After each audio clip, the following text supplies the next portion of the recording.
पूरा कंक्रीट और सीमेंट का जो अंधाधुंध निर्माण जो हम यहाँ पर देहरादून में और दून घाटी में देख रहे हैं, ये अपने आप में एक बड़ी घातक चिंता और चुनौती इस देहरादून शहर के लिए आने वाले समय के लिए, क्योंकि ये भी अहम मसले इस शहरी निकाय चुनाव के उन शहरों में होना चाहिए जहाँ पर पिछले 16 महीने से अभी तक कैरिंग कैपेसिटी की स्टडी नहीं हुई। आप इधर पैसा क्यों लगा रहे हैं? ये भी एक सवाल आपके लिए है। आपके इन्वेस्टर्स का हार्ड अर्न मनी है और ये खुद जो है ये MDDA का, जैसे मैंने कहा, ये ड्राफ्ट मास्टर प्लान खुद पेज नंबर 128 और पेज नंबर 123 वो खुद कहता है कि यहाँ पर फॉल्ट लाइंस हैं। पूरे देश में 2 लाख आग लगी, उनमें से 21,000 उत्तराखंड राज्य में लगी। इसका अर्थ यह हुआ कि 10% आग, यानी देश में हर 10वीं जंगल की आग उत्तराखंड राज्य में लगी। ये बताइए कितनी गंभीर मामला है, क्योंकि ये अपने आप में एक कहानी ये है। एरिया भी ये जो हमने डाला, यहाँ पे अब भू कानून, यहाँ पर ये जमीनों की खरीद फरोख्त खुला खेल खेला जा सकता है। बिल्कुल, आपने बिल्कुल सही कहा। एक झटके में 1.5 लाख बीघा जो है वो जो प्रतिबंध थे उससे बाहर आ जाता है। ये जो 1,60,000 बीघा है, आज अगर इसकी मोटी मोटी कीमत अगर हम 25,000 रुपए गज भी लेते हैं पवन भाई, ये लगभग 3 लाख करोड़ से ज्यादा की हम बात कर रहे हैं। MDDA ने भले ही देहरादून शहर में 40 साल में कोई लैंड बैंक ना बनाया हो, लेकिन प्रॉपर्टी का बड़ा काम करने वाले लोगों के बड़े बड़े लैंड बैंक कहीं शायद MDDA से भी ज्यादा होंगे। उत्तराखंड राज्य का आज तक म्युनिसिपल लॉ नहीं है। आप ये सुनकर के शायद चौंक जाएंगे कि 25 साल, राजधानी तो दूर की बात, जो उत्तराखंड के जो शहरी कानून होने चाहिए, आज भी हम उत्तर प्रदेश के कानूनों के सहारे अपनी म्युनिसिपैलिटीज का संचालन कर रहे हैं। ऐसा क्यों? नहीं बनाया तो नहीं बनाया। देहरादून के मेयर क्या खाली कूड़ा करकट, डेंगू, जल भराव तक ही अपनी सोच को सीमित रखेंगे? अर्बन प्लानिंग का यहाँ पर क्या होगा? आप मुझे आज के उत्तराखंड के किसी कंटेम्प्रेरी नेताजी के बारे में बता दीजिए, उनके बारे में क्या कहा जाता है। अब मैं यहाँ पर अगर शहरी विकास मंत्री की बात करूं, जिनकी बहुत प्रमुख जिम्मेदारी बनती है, उनके तो आजकल आज तक चैनल में और ABP चैनल में ऋषिकेश के वीडियो वायरल हो रहे हैं। चलो वो उनका कि भाई वहाँ हो गया कचरे का 52 फुट का जो है कचरे का पहाड़ गंगा नदी से 70 मीटर दूर हो गया।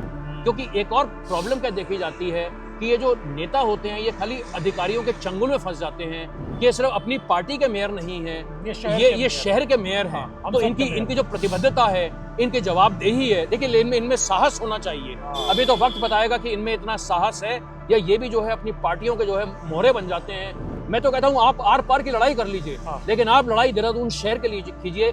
सहस्त्रधारा रोड में 2000 पेड़ कटते हैं और देहरादून के मेयर के मुंह से 2 शब्द इसलिए नहीं निकलते क्योंकि ये उनकी सरकार का प्रोजेक्ट है। दोस्तों नमस्कार, आज बात देहरादून शहर की। देहरादून, दून, द्रोण नगरी, देहरा सिटी या स्मार्ट सिटी, आज कहाँ खड़े हैं? इस शहर का कल क्या था, आज क्या है और आने वाला कल क्या होगा? मेरे साथ देख सकते हैं तस्वीर में, फ्रेम में जो दूसरी शख्सियत है वो किसी परिचय की मोहताज नहीं है।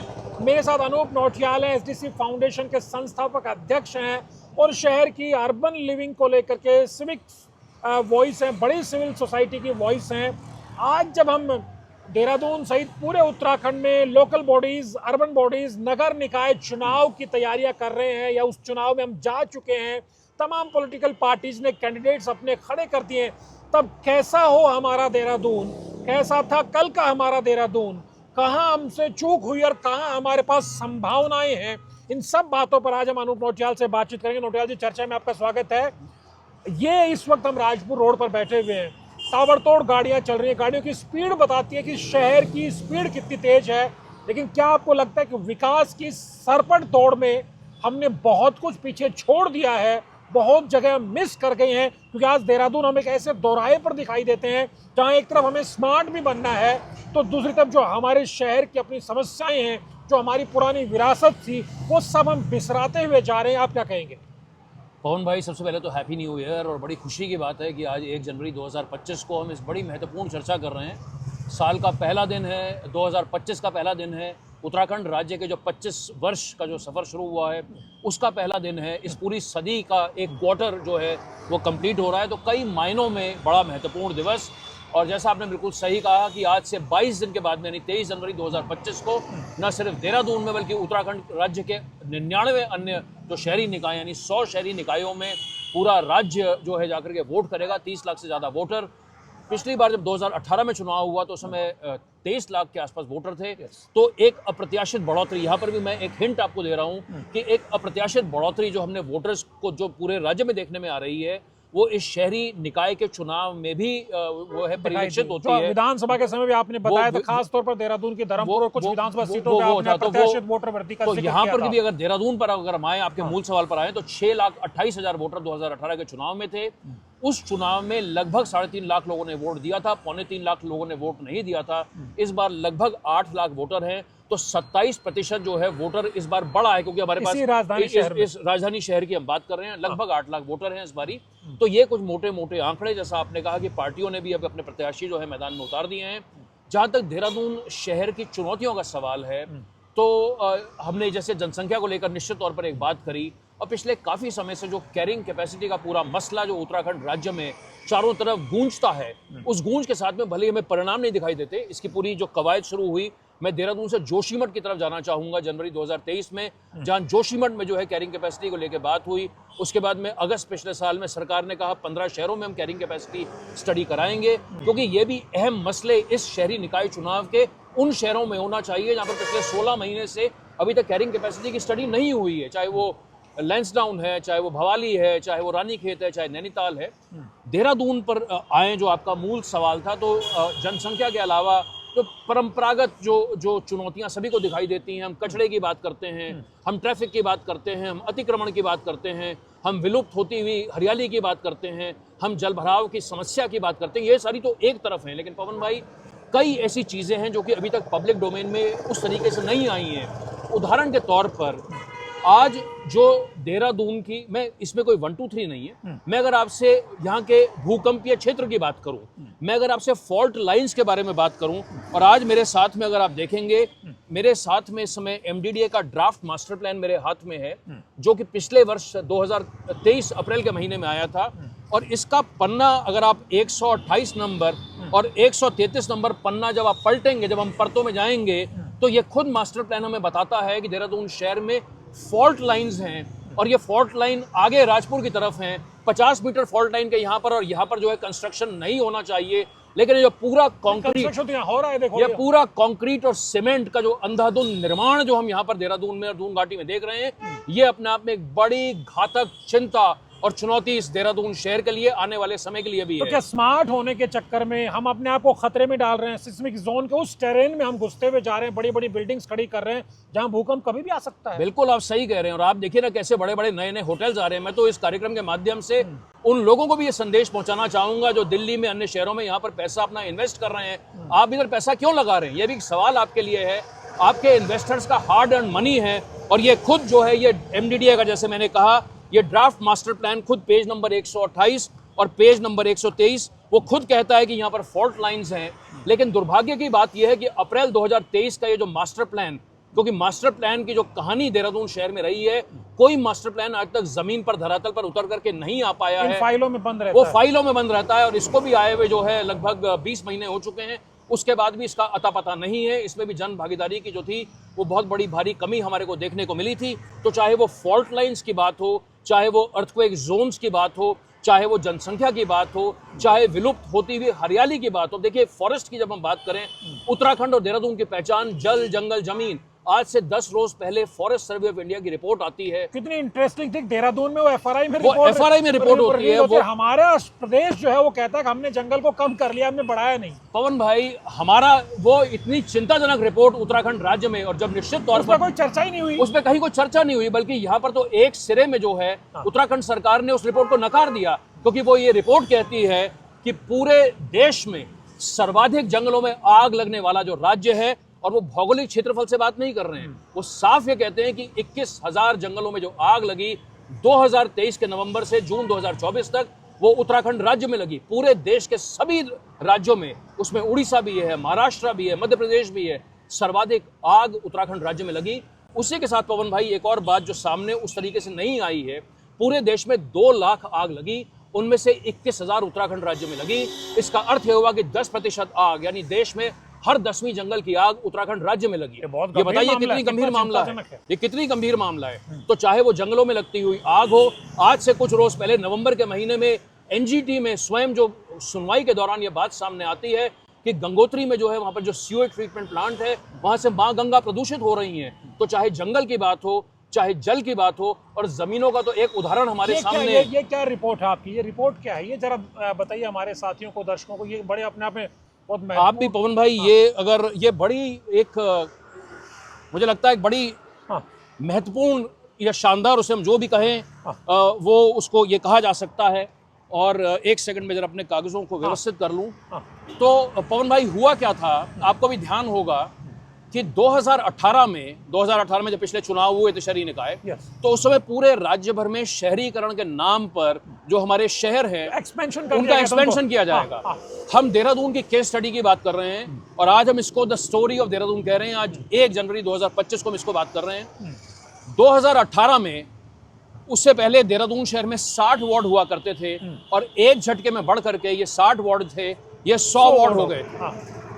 जब 60 वार्ड थे, उस समय देहरादून शहर का जो क्षेत्रफल था वो 65 स्क्वायर किलोमीटर था, और वो 3 गुना बढ़कर के 185 स्क्वायर किलोमीटर हो गया।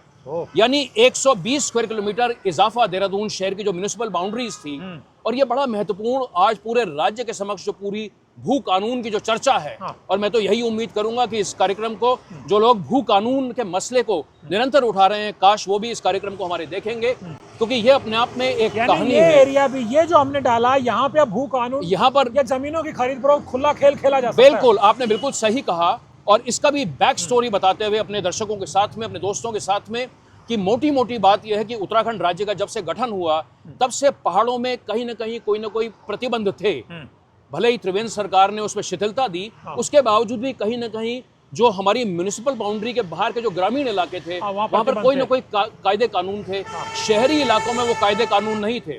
वापस इस पर लौटते हैं। 120 स्क्वायर किलोमीटर एरिया बढ़ता है पवन भाई। 1 स्क्वायर किलोमीटर में 10 लाख स्क्वायर मीटर होता है।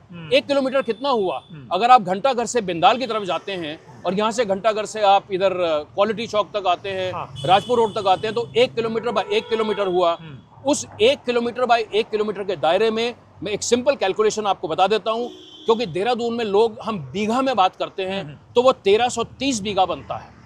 1 स्क्वायर किलोमीटर में 1330 बीघा बनता है। इसका मतलब 120 स्क्वायर किलोमीटर में एक झटके में 1330 इंटू 120, ये लगभग 1,60,000 बीघा। 1,60,000, मैं अपनी बात को दोहरा देता हूँ। लैंड हमने फिर ये करीब मतलब 1.5 लाख बीघा से भी 1.5 लाख बीघा जो है एक झटके में लैंड जो है देहरादून शहर का, इसलिए देहरादून है। और ये जो एक्सपेंशन हुआ था, खाली देहरादून शहर में नहीं हुआ था, ये पूरे प्रदेश के सभी शहरों में हुआ था। हम प्रदेश के सबसे बड़े अस्थायी राजधानी की बात कर रहे हैं, जहां पर शहरीकरण के नाम पर, और देखिए सारी कड़ियां जुड़ती हैं, जिसे हम कहते हैं क्रोनोलॉजी को समझने की जरूरत है। 2017 में इन्वेस्टर समिट होता है। उसके बाद ये कहा जाता है कि इन्वेस्टर जो है जमीन की मांग कर रहे हैं 2018-2017 में। उसके बाद में अक्टूबर के महीने में, अक्टूबर 2018 में संशोधन किया जाता है लैंड लॉज में। उसके बाद में 18 नवंबर को चुनाव होता है, और जैसा हम ये देख रहे हैं कि एक झटके में 1.5 लाख बीघा जो है, वो जो प्रतिबंध थे उससे बाहर आ जाता है। ये जो 1,60,000 बीघा है, आज अगर इसकी मोटी मोटी कीमत अगर हम 25,000 रुपए गज भी लेते हैं पवन भाई, जो हमारे दोस्त जो प्रॉपर्टी का काम करते होंगे वो बेहतर बता सकते हैं, लगभग 2 करोड़ रुपए पर बीघा की अगर हम बात करें। और पवन भाई, बड़ी इंटरेस्टिंग बात है, यहाँ आने से पहले मैं अपने कैलकुलेटर में कैलकुलेशन कर रहा था, इतने सारे जीरो लग रहे थे, ना मोटे कैलकुलेटर में वो जीरो आए और ना फोन के कैलकुलेटर में आए। ये लगभग 3 लाख करोड़ से ज्यादा की हम बात कर रहे हैं। जब 25,000 रुपए आप गज लेते हैं, और 3 लाख करोड़ कितना होता है उत्तराखंड राज्य का 3 या 4 साल का, 3,20,000 करोड़। तो ये हम ये नहीं कह रहे। देखिए, जब ये चेंज हुआ उस समय भी उन जमीनों की कीमत थी, लेकिन कहीं ना कहीं ये जैसे कहते हैं खुला खेल जो है फरुखाबादी, उस तरीके के साथ में, क्योंकि जो एप्रिसिएशन लैंड का यहाँ पर हुआ है, और ये तो सामान्य ज्ञान की बात है कि जो रसूखदार लोग होते हैं वो पहले ही जमीनें खरीद करके अपने पास में रख लेते हैं। एमडीडीए ने भले ही देहरादून शहर में 40 साल में कोई लैंड बैंक ना बनाया हो, लेकिन प्रॉपर्टी का बड़ा काम करने वाले लोगों के बड़े बड़े लैंड बैंक कहीं शायद एमडीडीए से भी ज्यादा होंगे। तो ये एक पूरी कहानी जो एक आम आदमी आज 50-100 गज के लिए तरस रहा है, वहां पर यहाँ पर हमारे सामने जो है 1,60,000 बीघे की ये एक केस स्टडी देहरादून शहर में जो आज से 5 साल 6 साल पहले हुई। लेकिन नोटियाल जी, सवाल बड़ा ये है, जब हम ये सवाल उठाते हैं कि भाई शहर का एक्सपेंशन हमने कर दिया, यानी नगर निगम का हमने दायरा बड़ा कर लिया, तो बहुत सारा लैंड का संकट आई। बात आपकी सही है भू कानून के लिहाज से, लेकिन इसमें एक सवाल ये भी खड़ा होता है, मान लीजिए मैं दिल्ली का, मुंबई का इन्वेस्टर हूँ, और अगर मैं इतना ज़्यादा चीज़ों को नेगेटिव वे में देखूंगा कि साहब वहाँ सिस्मिक जोन का खतरा है, सिस्मिक जोन 4-5 का थ्रेट है, वहाँ पे तो भू कानून का खतरा है, तो फिर क्या आपको लगता है कि जो डेवलपमेंटल जो पेस है हमारा वो स्लो नहीं हो जाएगा? ये भी कंसर्न आता है। देखिए, आप बिल्कुल सही बात कह रहे हैं, मैं आपकी बात से इत्तेफाक रखता हूँ और ये निश्चित तौर पर हमें इन चीज़ों का ध्यान ज़रूर रखना है। लेकिन फिर बात ये आती है कि किस तरीके के साथ में जो हमारी कंस्ट्रक्शन है, क्या उस पर हम वो प्रिकॉशन ले रहे हैं जो कि आवश्यक है, जो ज़रूरी है? क्या हमारी जो बिल्डिंग्स बनाई जा रही हैं वो भूकंप रोधी हैं? क्या उनका कहीं पर कोई इन्वेस्टिगेशन हो रहा है? क्या उनका कहीं पर कोई क्वालिटी कंट्रोल का मैकेनिज्म हो रहा है? तो ये भी जो सवाल हैं, ये अपने आप में बड़े गंभीर सवाल हैं।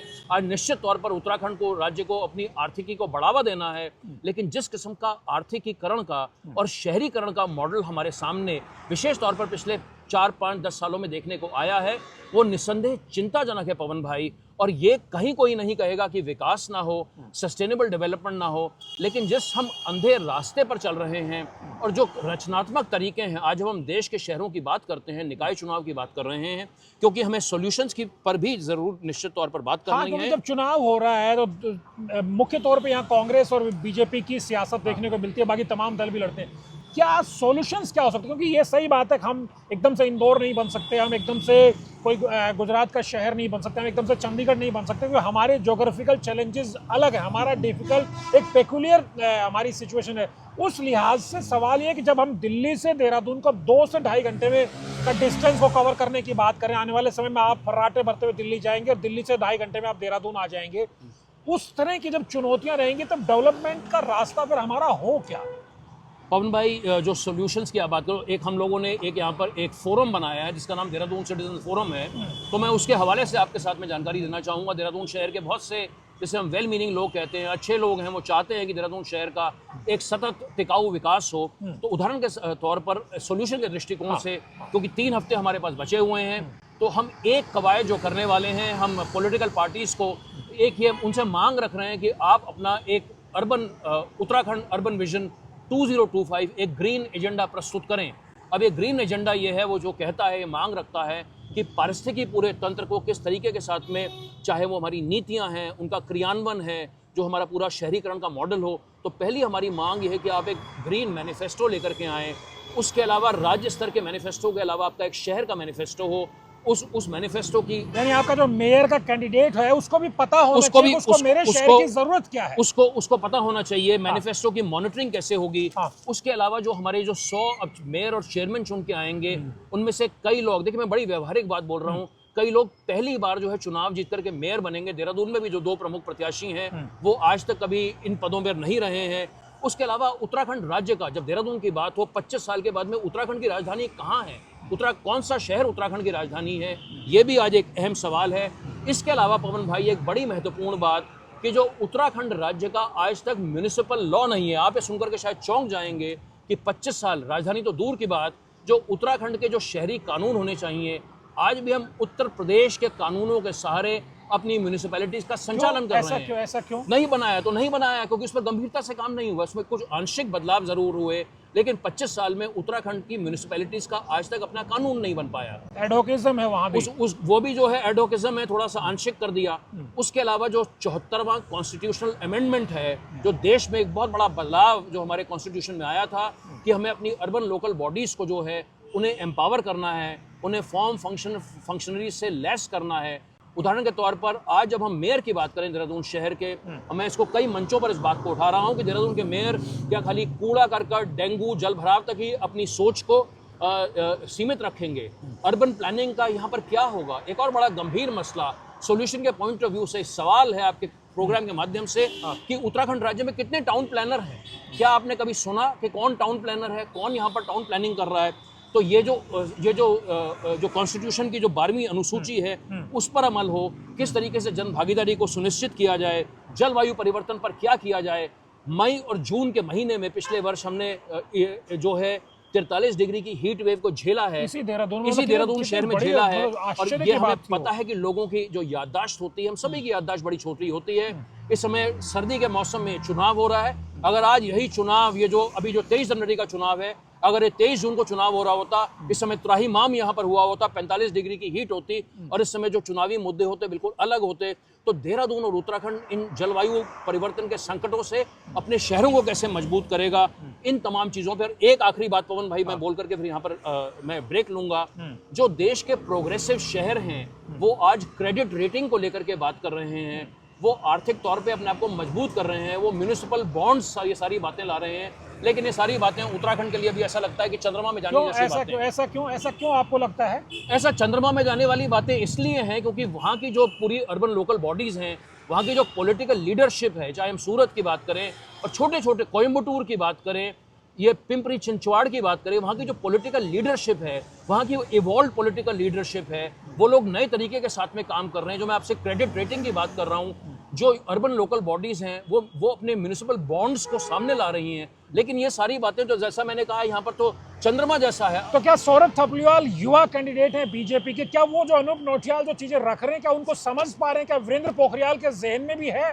क्योंकि अपने शहर को खूबसूरत बनाना है, साथ में उसकी विरासत को भी बचाना है, विकास के पथ पर भी आगे ले जाना। तो लेकिन क्या जो हरिद्वार के जो कैंडिडेट हैं, रुड़की के जो कैंडिडेट हैं, हल्द्वानी के, काशीपुर, रुद्रपुर के और अब जो श्रीनगर, अल्मोड़ा और पिथौरागढ़ के तमाम जो हमारे मेयर के जो प्रत्याशी हैं, क्या वो समझ रहे हैं गंभीरता, इस पर्वतीय राज्य की गंभीरता क्या है?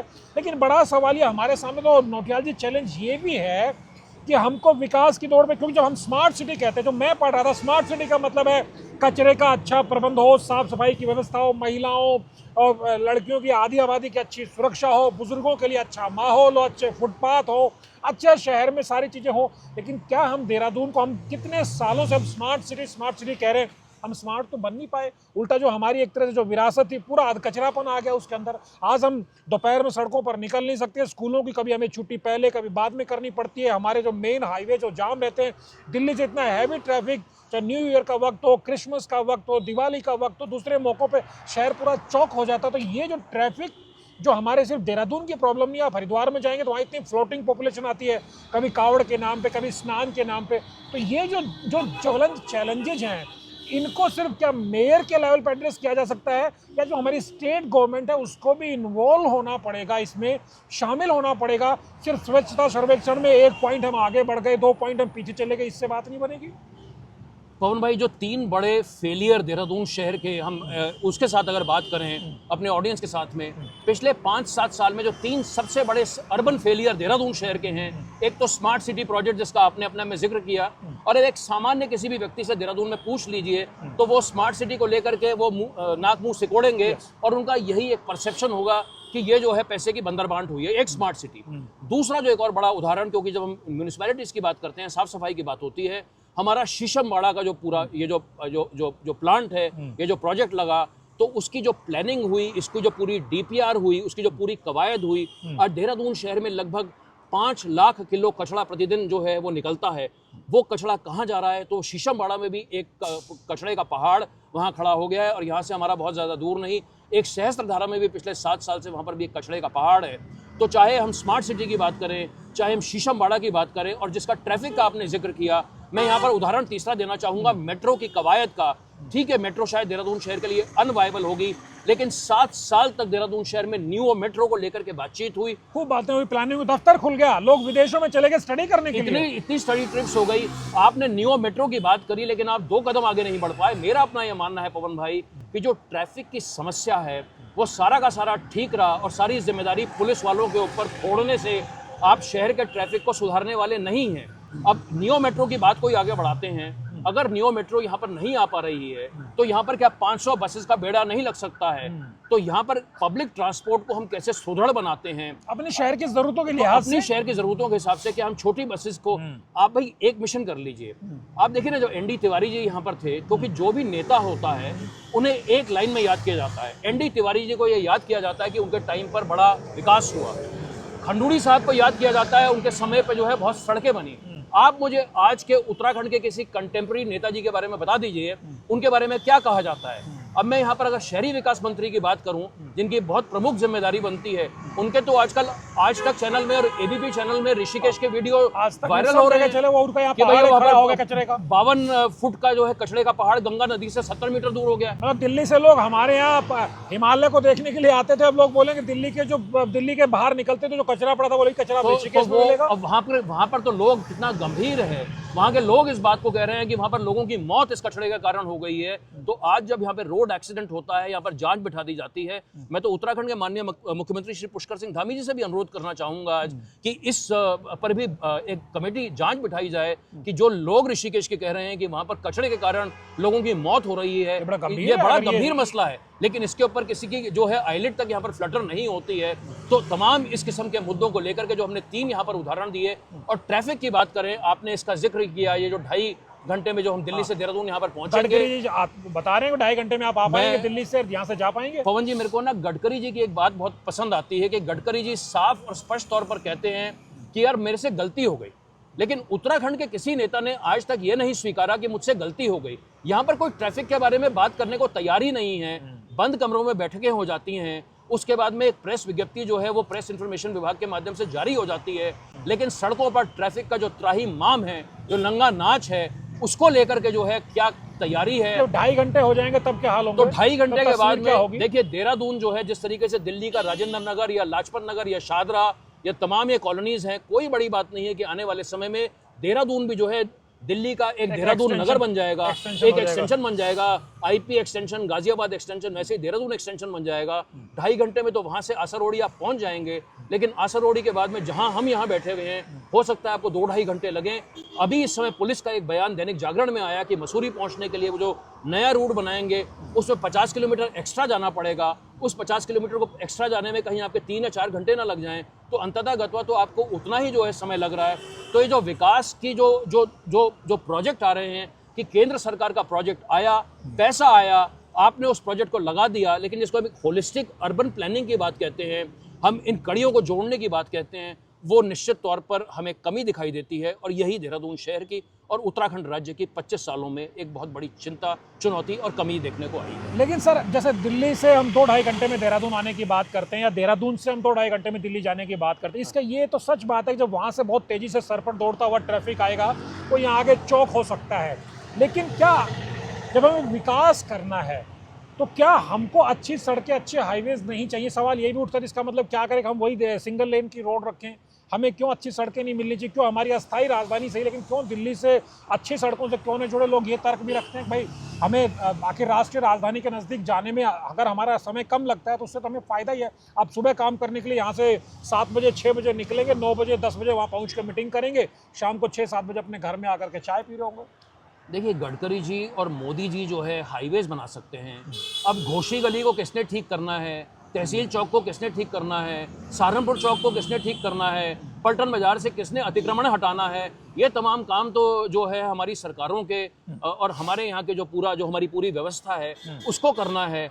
जो एक तो वो अपने आप में प्रोजेक्ट है, उसके सुखद परिणाम भी है, क्योंकि भाई जब गाड़ी तेज आएगी तो निस्संदेह जो है आपका जो आर्थिकी को फायदा मिलेगा, वो मिलेगा। लेकिन जो चौक हो रहा है, जो सारा का सारा जो चिंता है वो आसारोड़ी में घुसने के बाद है, उसको लेकर के कहीं कोई तैयारी नहीं है, कहीं कोई फॉरवर्ड प्लानिंग नहीं है। तो यहाँ पर यही होता है, जो पूरा रिएक्टिव एटीट्यूड देखने को आता है कि एक बार जब कोई आपदा सर के ऊपर आती है उसी के बाद कोई कदम लिए जाते हैं। तो जो प्रिवेंटिव अप्रोच होती है, जो एक प्रोएक्टिव अप्रोच होती है, ये तो आपको 3 साल से 4 साल से आपको पता है कि ये हाईवे बनने वाला है। तो 4 साल में हम लोगों ने क्या तैयारी की? हमने ऑल्टरनेटिव अपना जो आउटर रिंग रोड जैसा कुछ क्यों तैयार नहीं कर पाए? हमने कोई तैयार नहीं किया। अब उसको लेकर के बात हो रही है, वो कब बनेगा, वो कब नहीं बनेगा, उसके पर्यावरणीय दुष्परिणाम हमें क्या देखने को मिलेंगे? क्या ये मान लिया जाए कि रिस्पना और बिंदाल के ऊपर जिस रिंग रोड को बनाने की बात हो रही है, क्या आने वाली जो समय में रिस्पना और बिंदाल खाली नालों के नाम पर देहरादून के इतिहास में खत्म हो जाएंगी? क्योंकि कई बार ये भी कहा जाता है कि हम रिस्पना को ऋषिपर्णा बनाएंगे, त्रिवेंद्र सिंह रावत ने कहा था हम बनाएंगे, उसे हम पुनर्जीवित करेंगे। तो क्या ये मान लिया जाए कि वो जो नदियां हैं वो समाप्त हो चुकी हैं? तो ये तमाम जो सवाल हैं इस समय, और सबसे बड़ा सवाल इस समय उत्तराखंड राज्य के सामने यही है, जो बार बार मुख्यमंत्री जी भी कहते हैं कि हम जो है अपने पर्यावरण को और अपनी आर्थिकी को कैसे एक मॉडल लेकर के आप आते हैं, निस्संदेह जो इकोलॉजी और इकोनॉमी, इकोलॉजी और इकोनॉमी की जो वो बात करते हैं, अब यही एक सबसे बड़ी चिंता और चुनौती है। लेकिन जैसे मैंने कहा, मैं इस बात को दोहराना चाहूंगा कि मोदी जी और गडकरी जी दिल्ली से देहरादून की सड़क बना सकते हैं, लेकिन ये जो हमने जिनके जो हमने बात करें, तो ये अब हम ये कल्पना करें कि यहाँ पर भी आकर के गडकरी जी यहाँ पर कोई समाधान निकालेंगे, तो ये फिर जो है कहीं ना कहीं बेईमानी होगी। हम उनके ऊपर इतना बड़ा लोड लेकिन मैंने कई बार ब्यूरोक्रेट्स में, अधिकारियों में चर्चा को सुना है कि ये केंद्र के एनएच के प्रोजेक्ट में आ जाएं, केंद्र से पैसा मिल जाए, तो हमारी कोशिश तो रहती है कि भारत सरकार का जितना सपोर्ट हमें मिल जाए उतना अच्छा है। देखिए, पैसा भी भारत सरकार से लाने के लिए तो आपको ये प्लानिंग करनी पड़ेगी ना। आप खाली ये जाकर के तो बोल नहीं सकते कि मेरे को भैया घोषी गली को ठीक करना है या पलटन, वो भी तो पूछेंगे आपने पिछले 10 साल में आपने क्या किया अपने शहर को लेकर के। तो ये जो तमाम मसले हैं, बड़े गंभीर मसले, और ये आपने बिल्कुल सही कहा कि मेयर के दायित्व से कई चीज़ें कहीं ऊपर आती हैं।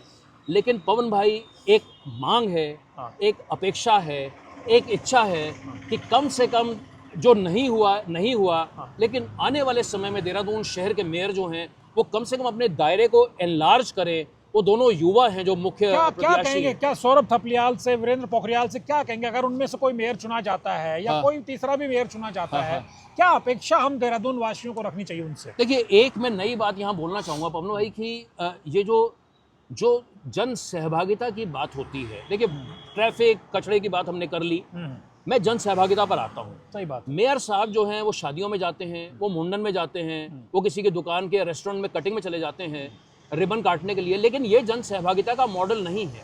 आपको कोई ना कोई ऐसी व्यवस्था बनानी चाहिए जो देहरादून शहर के 100 वार्ड हैं और जो वो वाले वार्ड जो नगर निगम से भी दूर हैं, कि उनको हम नगर निगम का भागीदार कैसे बना सकते हैं।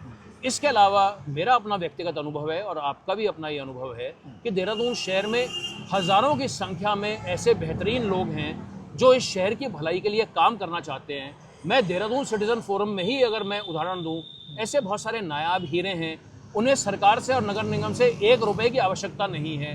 तो जो भी नया मेयर बन करके आता है वो इन लोगों को अपने साथ में लेते हुए, क्योंकि एक और प्रॉब्लम क्या देखी जाती है कि ये जो नेता होते हैं ये खाली अधिकारियों के चंगुल में फंस जाते हैं, ये सिर्फ अधिकारियों की बात सुनते हैं। ठीक है, आप उनसे मिलने जाएंगे, वो आपको चाय पिला देंगे, आपको बिस्कुट दे देंगे, लेकिन वो आपको अपने जो प्रोसेस ऑफ डेवलपमेंट है उसमें वो आपको इन्वॉल्व नहीं करते हैं। तो यही मानना पड़ेगा, यही सोचना चाहिए कि जो नए जो चुन करके आते हैं ये सिर्फ अपनी, देखिए इनको ध्यान ये रखना है कि ये सिर्फ अपनी पार्टी के मेयर नहीं है, ये शहर के मेयर हैं। तो इनकी जो प्रतिबद्धता है, इनकी जवाबदेही है, देखिए इनमें साहस होना चाहिए।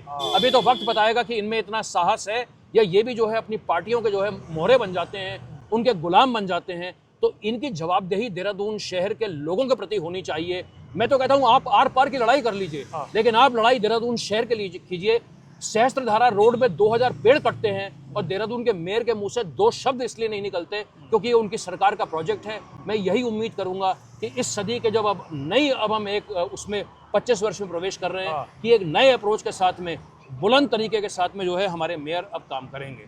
निश्चित तौर पर ये सही कहा अनूप पोटियाल जी ने। सबसे बड़ा सवाल मेयर का ही नहीं है, सिविल सोसाइटी को अपने साथ उनको सहभागी बनाने में डीएम का क्या जाता है, जिलाधिकारी का क्या जाता है, एसएसपी का क्या जाता है, जो स्मार्ट सिटी के कर्ता धर्ता अधिकारी हैं उनको भी क्या जोर पड़ता है। कितना बेहतर हो कि शहर के अच्छा सोचने वाले 20-50 लोग अगर हैं, उनको कोई अनुभव है, उनका तजुर्बा है, तो साल में 4 बार ही सही, साल में 2 बार ही सही उनके साथ हम क्यों नहीं बैठ सकते हैं? किसी पार्क में बैठ सकते हैं, अपने दफ्तर में बैठ सकते हैं, रोड साइड इस तरह से बैठ सकते हैं, मेयर भी उसमें शामिल हो सकते हैं कि अगर इस देहरादून शहर को हमें बचाना है, इसे सुंदर भी बनाना है और समृद्ध भी बनाना है, तो फिर हम सब आपस में एक डायलॉग कर खुद प्रधानमंत्री नरेंद्र मोदी तो कहते हैं, अपनी मन की बात में बार बार कहते हैं, को लोगों से संवाद करते हैं।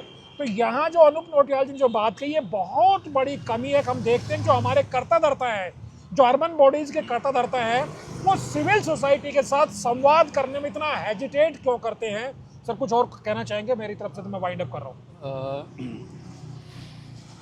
तो पवन भाई एक बात और बोल करके जो है बात को समाप्त करना चाहेंगे। एक तो थैंक यू सो मच, और यही होप करेंगे कि जो हमारे दोस्त लोग इस प्रोग्राम को देख रहे हैं, आपने इसको एंजॉय किया होगा। आपके कोई कमेंट क्वेश्चंस होंगे तो हमारे साथ शेयर कीजिएगा।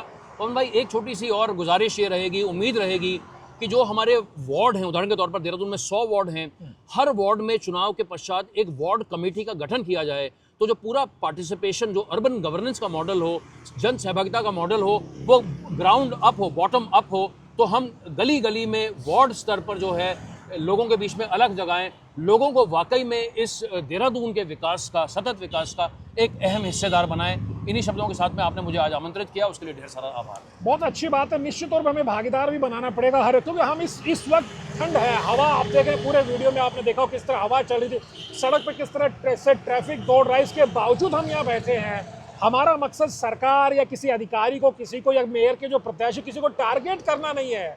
हमारी एक ही दरख्वास्त चाहिए कि शहर को अगर बेहतर बनाना है तो आप कदम बढ़ा करके आगे चलिए, पूरा शहर आपके साथ चलने के लिए तैयार है। और जो अनूप नौटियाल जैसे सिविल सोसाइटी के जो लोग हैं वो चाहते हैं कि ये शहर है बेहतर शहर बने, शहरवासी जिस पर गर्व कर सके, ऐसा शहर बन सके। तो हम उम्मीद करते हैं कि अब जब इलेक्शन होगा लोकल बॉडीज़ का, और जो भी देहरादून का हमें मेयर मिलेगा, वो अपनी सरकार के साथ, प्रशासनिक मशीनरी के साथ और सिविल सोसाइटी के साथ, और उसमें मीडिया का सहयोग लेते हुए भी इस शहर को आने वाले अगले 5 सालों में और बेहतर शहर बनाने की कोशिश करेगा। तनुज अड्डा के वीडियोज़ को लाइक कीजिए, शेयर कीजिए, चैनल को सब्सक्राइब करना मत भूलिए। नमस्कार।